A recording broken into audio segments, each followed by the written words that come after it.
जलील कुलकर्णी को मैं बुलाना चाहूंगा। मतलब Abdul Qadeer Khan, father of Pakistan nuclear bomb, बना रहे थे पाकिस्तान का न्यूक्लियर वॉलमार्ट, ईरान से लेकर लिबिया से लेकर उत्तर कोरिया को बेच रहे थे। क्योंकि सुशांत सरीन साहब, अब मैं अभी जलील कुलकर्णी के पास आता हूं। अरे भाई साहब, आपके देश के राष्ट्रपति नाक रगड़ रहे थे उस समय परवेज मुशर्रफ की। जी माफ कर दो सुशांत सरीन जी, आपका क्या काम है इन चीजों पे बात करना? अरे हम तो इस देश, हम तो इस रीजन का सबसे ताकतवर देश है। सुशांत सरीन साहब जो है ना, सुशांत सरीन, गौरव चीमा साहब जो है ना, शायद ये उनके शागिर्द रहे हैं जो इनके एक वो डॉक्टर स्ट्रेंज लव हैं, शिरीन मजारी। जी, अब जी, इनकी जी। प्रॉब्लम ये है कि ये अपनी मनगढ़ंत कहानियां बनाते हैं, अपने मन में एक षड्यंत्र रचते हैं कि पता नहीं क्या भारत में क्या हो रहा है, फिर ये दुनिया को बेचने की कोशिश करते हैं। दुनिया में वो झूठ जो है कोई स्वीकार नहीं करता, फिर ये अपना रोना धोना करते हैं कि दुनिया क्यों नहीं स्वीकार कर रही हमारा झूठ। अब इनकी प्रॉब्लम ये है, आपने न्यूक्लियर वॉलमार्ट की बात की, वो बिल्कुल ठीक है। मेरे ख्याल जो आज का बयान है बाइडेन साहब का, वो इस पे इतना नहीं है कि भाई इनके परमाणु शस्त्र जो हैं वो कहीं आतंकियों के हाथ लग जाएं।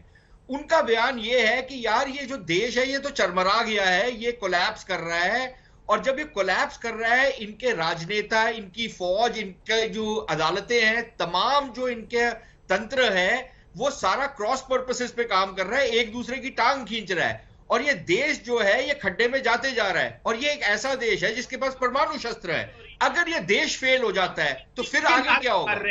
और ये प्रॉब्लम सारी दुनिया के लिए हो जाती है। और पाकिस्तान को बड़ी फेमसली एक अमेरिकी विदेश सचिव ने कहा था कि एक इंटरनेशनल माइग्रेन है, और वो दोबारा से इंटरनेशनल माइग्रेन अभी चलते जा रहा है। वो तो प्रॉब्लम वहां पर है। अब बाकी अब मोना आलम की बात सुने तो ऐसे लगेगा कि अमेरिका फेल्ड स्टेट है और पाकिस्तान दुनिया की सुपर पावर है, कि अमेरिका जो है वो बिल्कुल खड्डे में जा रहा है और पाकिस्तान जो है वो बिल्कुल आसमान की ऊंचाइयां छू रहा है। बस ये अब अपनी दुनिया में रहते हैं, अपना एक ऑल्टरनेटिव नैरेटिव बनाया हुआ है, अपना एक ऑल्टरनेटिव वर्ल्ड में रहते हैं जी। इनकी मर्जी है, बाकी दुनिया तो देख रही है। कुलकर्णी साहब, जलील कुलकर्णी मुस्कुरा रहे हैं, जलील कुलकर्णी मंद मंद मुस्कुरा रहे हैं। अच्छा, जलील कुलकर्णी तब से मुस्कुरा रहे हैं जब से इन्होंने सियाचिन पर भारत का तिरंगा लहराया था और मुशर्रफ के पांव लड़खड़ा गए थे, तो तभी से लगातार मुस्कुरा रहे हैं जलील कुलकर्णी। जलील कुलकर्णी, आप मुस्कुरा क्यों रहे कमर चीमा की बात पर, न्यूक्लियर वॉलमार्ट की बात पर? गौरव, बात यह है कि पाकिस्तान जो चाहता है बनने के लिए वो बन नहीं पा रहा है। विश्व में एक आतंक के सौदागर बन करके रह चुका है। ऐसे माहौल में जब बाइडेन ने कहा है, ये स्टेटमेंट कैसे दिया है, ये ऑफ द कफ स्टेटमेंट नहीं है। वो फटकार लगा रहे थे चीन और रूस के लिए, और उस संदर्भ में आखिर में उन्होंने ये कहा कि पाकिस्तान जो है एक बहुत खतरनाक देश है, क्योंकि इसका जो न्यूक्लियर है वो जो है उसमें बिखराव है, देश के अंदर बिखराव है, कोई कोहेजन नहीं है उस देश के अंदर, तो जरूर ये एक खतरनाक बन के रह चुका है। और क्यों कहा उन्होंने, मकसद है क्यों इस तरह का कहना, क्योंकि पाकिस्तान ही एक ऐसा इस्लामिक देश है जो न्यूक्लियर है, और जिसका न्यूक्लियर, उन्होंने अपने नेशनल सिक्योरिटी स्ट्रैटेजी जो कहा उसमें उन्होंने क्या रोक से किस तरह का कहा, उसमें नॉर्थ कोरिया के बारे में बात की, उन्होंने ईरान के बारे में बात की, उन्होंने रूस के बारे में बात की, उन्होंने ये कहा रूस और चीन के संबंध किस प्रकार के हैं। उन्होंने पाकिस्तान का जिक्र तक नहीं किया,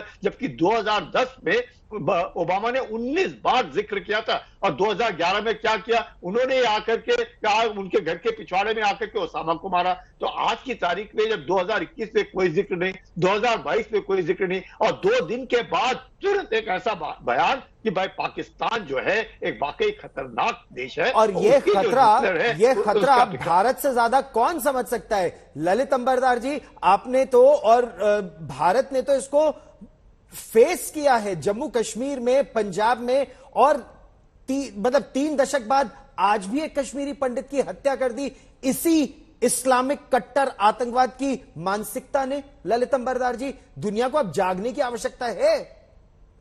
देखिए, अभी पाकिस्तान से मोहतरमा कह रही थी कि हर मुल्क का एक इतिहास होता है, हिस्ट्री होती है, तो मुझे तो बड़ी हंसी आती है जिस मुल्क से ये आती है। क्या वो ऐतिहासिक मुल्क है? 70 साल पहले यूनाइटेड किंगडम ने मिडवाइफ किया था, दाई का काम किया था। हिंदुस्तान के मुसलमानों ने अपनी मादरे वतन के साथ गद्दारी की, टू नेशन थ्योरी के नाम पे जिन्ना का समर्थन किया, पाकिस्तान बना।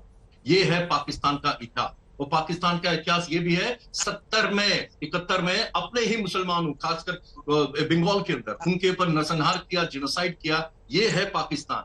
तीसरा, अभी बलूचिस्तान के अंदर जो ये जुल्म फैला रहे हैं, उन पे केमिकल वेपनरी यूज कर रहे हैं, ये है पाकिस्तान। पाकिस्तान के अंदर शिया लोगों के साथ जो जुल्म हो रहा है, ये है पाकिस्तान। अहमदियाज जिन्होंने पाकिस्तान बनाया, आगे थे पाकिस्तान बनाने में, और उनको वहां पे इसी पाकिस्तान में 2 गज जमीन कब्रिस्तान में नहीं मिलती है दफनाने के लिए। ये है पाकिस्तान। हिंदू और सिखों को तो बर्बाद कर ही दिया उन्होंने।